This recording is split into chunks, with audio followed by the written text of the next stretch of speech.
This is my Unit 5 macro photography video.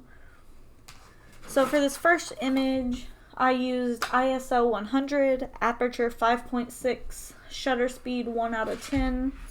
And on this one, I really wish the background blurred a little bit more, but I overall really loved how part of the keychain that was further away was clear and the closer part blurred.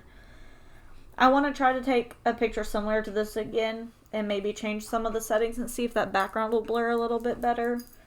On my next picture, it's a picture of my dog. The ISO was 100, the aperture was 4.0, and the shutter speed was 1 out of 10. I really actually love how this one came out because you can see right past his nose it started to blur. And that's really the effect I was going for, and it looked really good once I got it to the right size.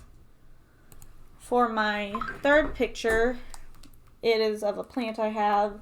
The ISO was 100, the aperture was 4.0, and the shutter speed was 1 out of 10.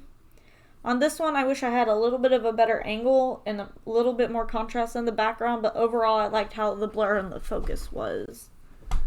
And then my last image is of this pineapple. This is probably my favorite one, but I wish the leaves were a little sharper. It looked really sharp on the camera, and then once it translated to the computer, it wasn't quite as sharp, I think. But I do like how the blur was, where it was clear.